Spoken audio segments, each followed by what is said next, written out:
Я это принимаю как счастье, то, что я занимаюсь любимым делом. Счастье, оно никогда не бывает, наверное, простым. Это всегда сложное состояние. Этюд я практически пишу все время. Характер воздуха, пространства, текучей времени, вот это уловить. Много стараюсь писать. Писать, смотреть. Смотреть – это тоже работа. Вода – любимый сюжет. Я как-то очень остро ощущаю это течение, вот эту мимолетность, драгоценность времени, драгоценность человеческого общения.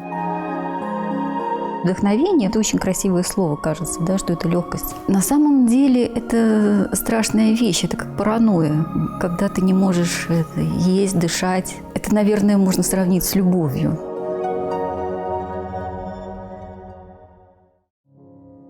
Первый мой лист бумаги – это были просто стены. Мы жили тогда в соснах, папа работал на реакторе, и поэтому были расписаны не только мои стены, но и стены соседей, чему они были рады. Специально родители из сосен переезжали в Минск, чтобы возить меня в 26-ю школу. Я поступила в 1 класс, и вот с 1 по 5 класс я училась там. 26-я школа находилась тогда на улице Островского, и я просто знаю там каждый уголок этой улицы. К сожалению, при мне ее сносили практически, но вот с 1, там где-то 1-2 класс у нас был очень хороший педагог, и он нас водил рисовать. Дом любимый, я его и в детстве много рисовала. И этот дом какой-то счастливый, даже в плане работы, потому что у меня была мастерская в этом доме, она и сейчас там есть. И иногда я просто выходила писать этюды на угол дома, когда была какая-то необходимость. Обязательно кто-то подходил и говорил: а долго вы еще будете писать? А сколько это стоит? Ну и получалось так, что люди выходили с этюдом этого дома. Вот это почему-то еще так, наверное, с подросткового возраста. Вот. А уже потом была серия работы о Минске, и я просто написала вот этот дом. Работа называлась «Угол детства». Это действительно такой угол детства, потому что мама меня все время тащила там, к 8 утра в эту 26-ю школу.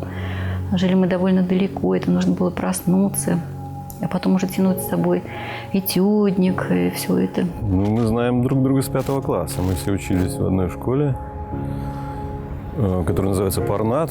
Она была очень красивой девочкой, наверное, одной из самых красивых. Вот, у нее было много поклонников. Я поступила в школу, и оказалось, что я единственная минчанка в классе. Естественно, как и всем детям, мне запретили ходить домой. Потому что я должна была быть такая, как все. Поскольку ребенок, я была очень домашней. И даже до школы я практически не ходила в детский сад. Сидела у бабушки в доме, там рисовала, у нее был свой дом. И поэтому ощутиться в 5 классе, там, сколько это было лет? 11 мне было. На всю неделю, без родителей. Сначала это, конечно, был большой стресс. Ну, а потом очень большое счастье, потому что рисование. Мы тогда все были рокеры такие. Вот. И ночами мы любили работать. Это считалось таким особым шиком. Дескать, настоящему художнику мало официального времени дневного. Так хочет работать, что надо работать еще и ночью. И мы пробирались. Нельзя было ночью работать. Мы пробирались в мастерские такими тайными путями. Были у нас свои ходы. И ночью работали в мастерских. И под музыку Pink Floyd в том числе, да. Это романтика такая, вот, непридуманная, настоящая такая. Мы не просто сидели там, а мы работали. Когда началось в Парнасе, да, вот в этом, как называемом, там очень сильная группа у нее была. И она, естественно, что попала в такую среду, там сразу окунулась. Так можно даже позавидовать, я бы так сказал, что там Вашкевич был, Юра Яковенко, который сейчас Устинович, ну, которые на слуху все, и которые, я думаю, что там атмосфера такая, там все это было, варилось очень здорово. Поэтому она пришла, когда в институт, она уже была достаточно подготовленная. Первый раз я вообще собиралась поступать в ГИК на художника-постановщика анимационных фильмов. И это была такая вот цель. Но потом я поняла, что мне постоянно придется работать для кого-то и под чей-то сценарий. А это было совершенно не для меня. И уже разбирая какие-то специальности, я подумала, что мне нужен интерьер. Именно не монументальное искусство, потому что оно было оторвано от объектов, а именно интерьер как специальность, как профессия, потому что программа там была практически МДИ, но еще давалось проектирование пространства, работа с мебелью. Мы проектировали и делали мебель. Вот этот стол – это моя работа второго курса. От и до. Она не работает так вот целенаправленно, как дизайнер интерьеров. Она скорее помогает людям эстетизировать свое жилье, да, привнести какую-то эстетику, гармонию в то пространство, где они живут. По большому счету Илона портретист. Хотя портретов я даже не знаю, писала ли она портреты. Но ей достаточно нарисовать венский стул, и ты понимаешь, что это портрет стула, потому что за ним целая история. Есть вот у нее такая работа. Или колышущаяся ветка. Мало того, что мы видим действительно, что эта ветка колышется, но там есть целая история, и это тоже своеобразный портрет персонажа, о котором Ілона сложила історію. Вона бачить пригожість в житті, і вона до її тягнеться, і вона її натхняє в предметі. Не кожному дадено. Наприклад, у мене така якость цілком відсутнічає. Тому, от, звісно, у Ілони є така колекція її життя предметна, яка ніде колись, може бути, переходила в живопись, натхняла її. Из таких каких-то характерных работ периода у меня был такой белые работы, белое время. Вот этот верхний натюрморт, там белые цветы зимние. Вот это было увлечение белым цветом, нюансами белого, полутонами. Потом я очень долго работала акварелью и карандашом, потом снова возвращалась к маслу. Много писала этюдов, но этюды я практически пишу все время. Мне это нравится, это меня как-то так, во-первых, держит руку, потому что вот характер воздуха, пространства, он такой текучий, времени, вот это уловить. Люблю работу «Угол детства», потому что с ней очень много связано. Связано с ней, с родителями, с памятью о них. Вот. Люблю сейчас в последнее время работать просто графитом.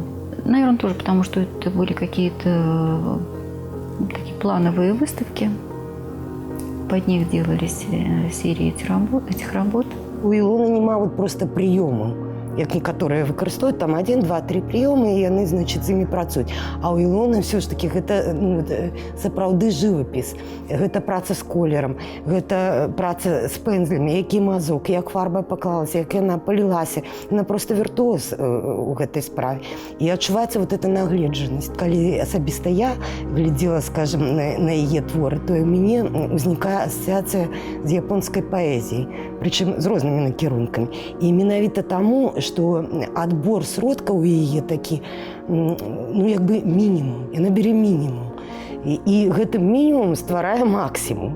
І часта вот, у яе таксама вот, паралель з паэзіяй японскай, яна як бы ідзе такое зачараванне прадметам. І это як пачатак. Вот что это такое? Это может быть там рыба, это может быть некий кавалак гарбуза. Абсолютно простая рэч. Была одна работа, называлась «Сон».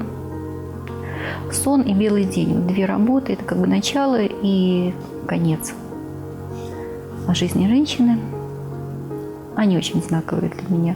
Но они сейчас обе в Шанхае. Сейчас она перешла на вот этот новый, придумала вот этот новый совершенно стиль. Такой, попробовала. И очень всем понравилось. И это очень здорово, потому что как бы она уже такая была там, стилистически понятно всем, со своим языком там тоже, как вот художническим. А потом взяла и сделала какую-то совершенно новую, эти вот черно-белые работы такие. Они всех сразу привлекли, потому что они не очень похожи на остальное все, что есть.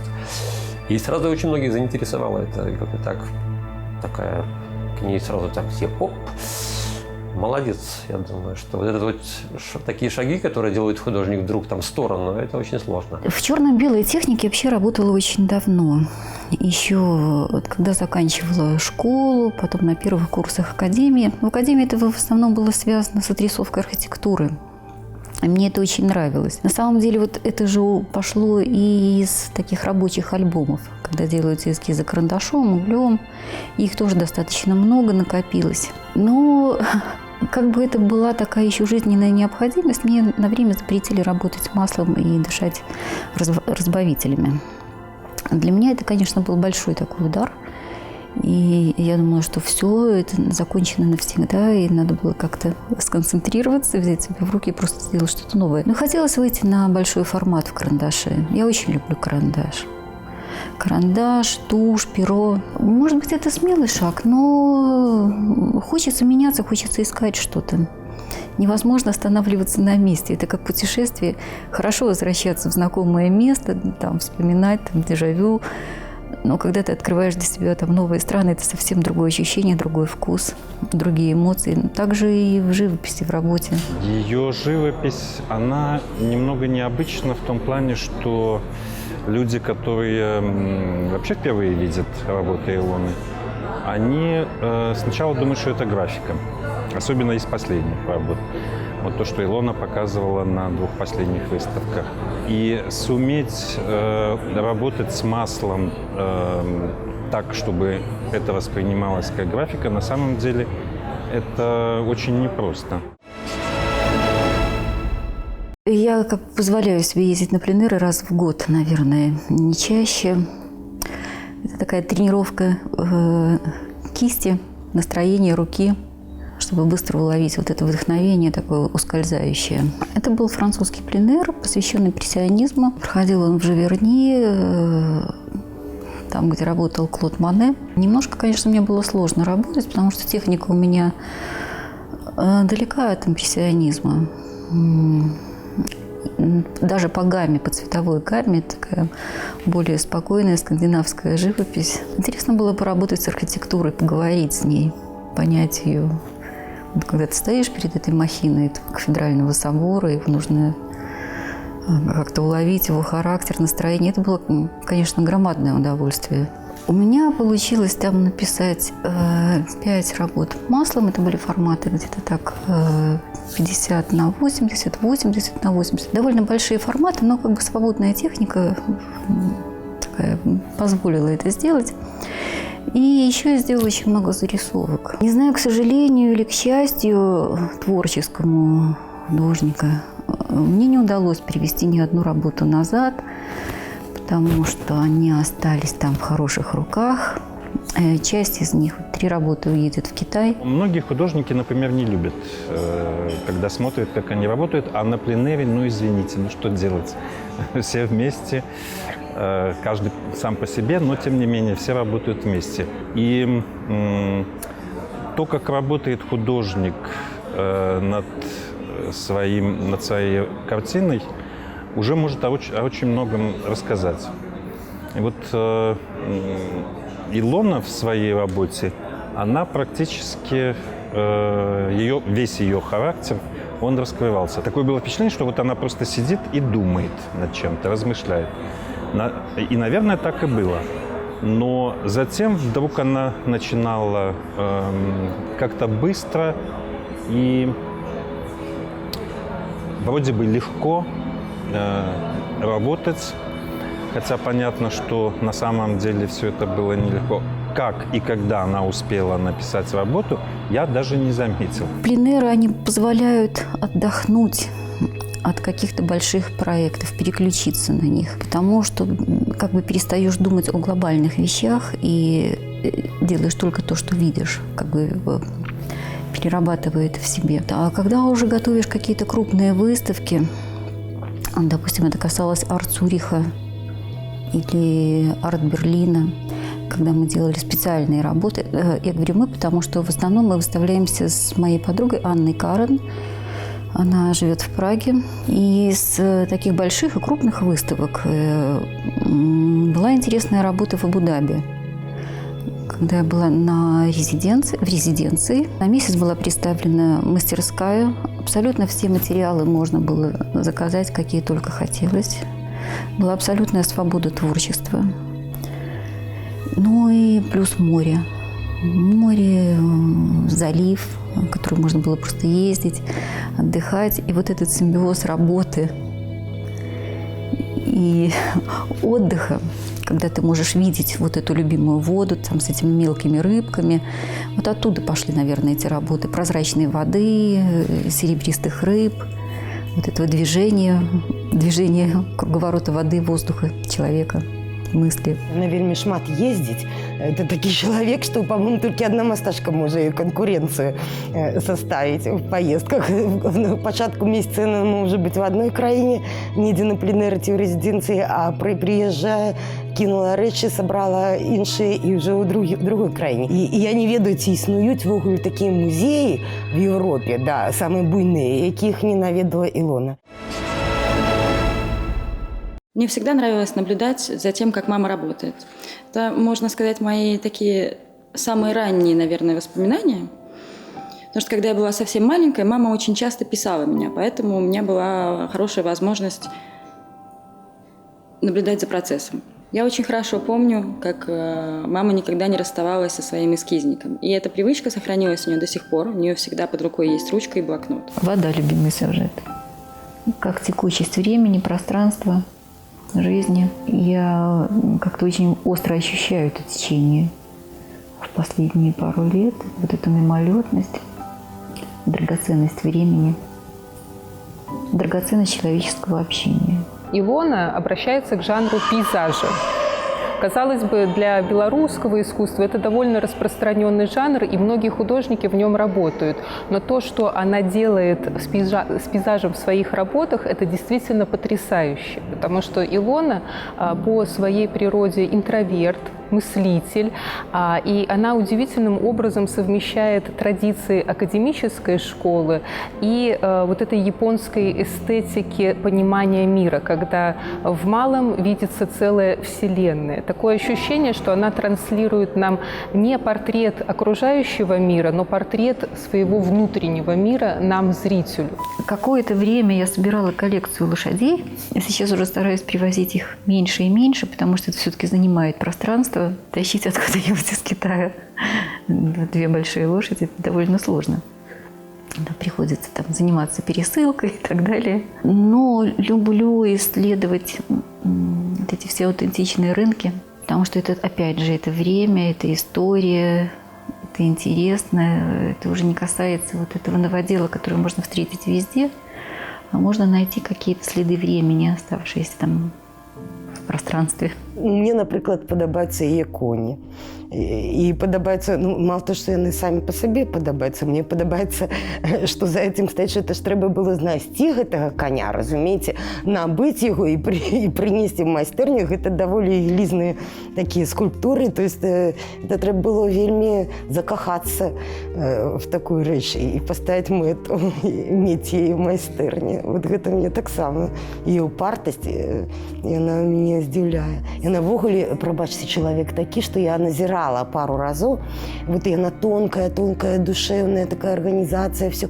Але вы разумеете, вот есть проект, и она задумала, скажем, там, удел в арт-вільні, ці там вот Мінску присвеченую на выставу проводила. И яна запираецца в майстэрні на месяц, и праз месяц выносіць готовую выставу. Гэта человек, які здольны працаваць в экстремальных умовах. Была такая приятная история у меня во Львове. У меня там была персональная выставка.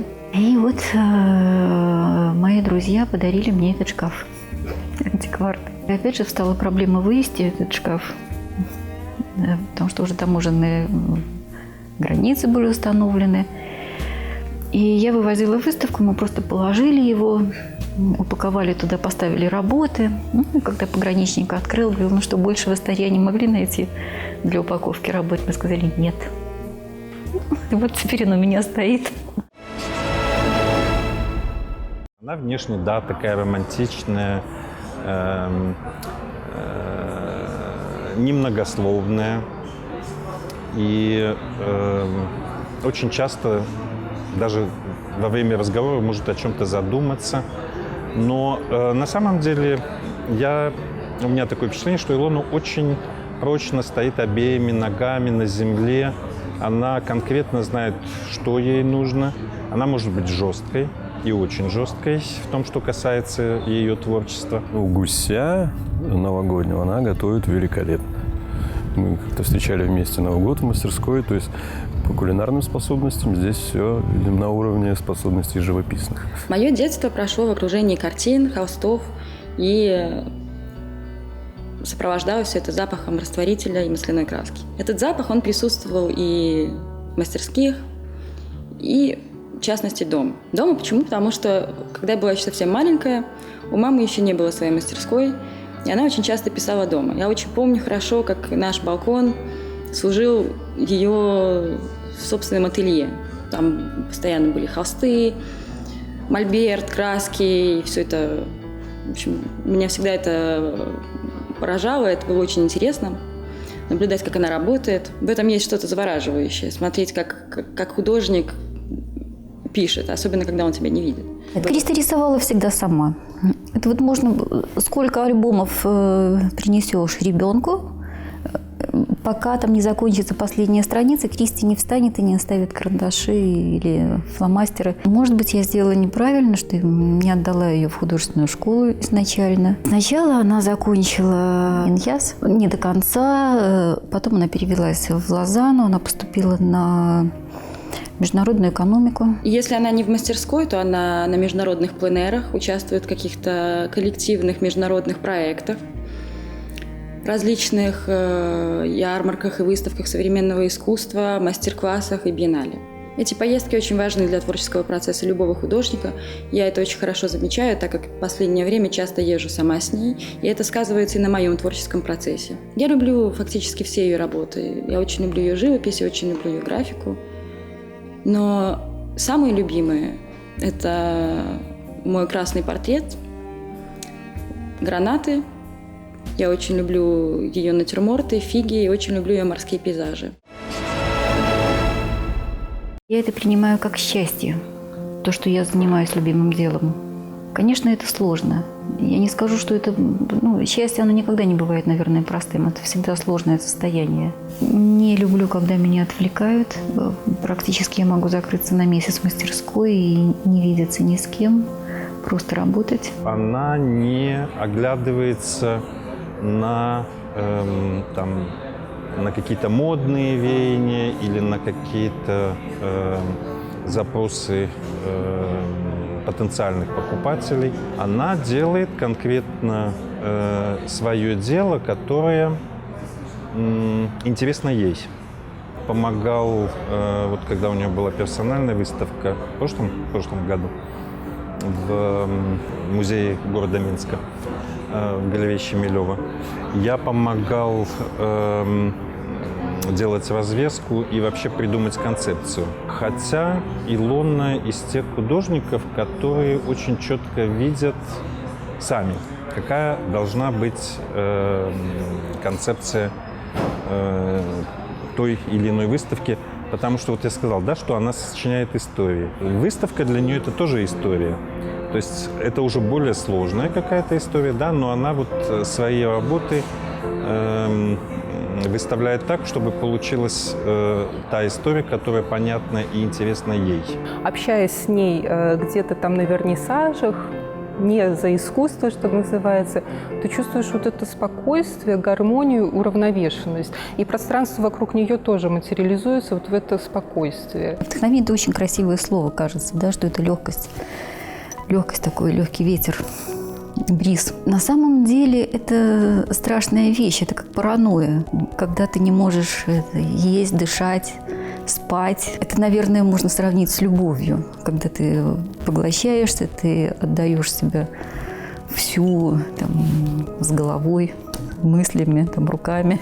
И зачастую там приносишь жертву все остальное, но ты сидишь в мастерской и делаешь то, что нужно.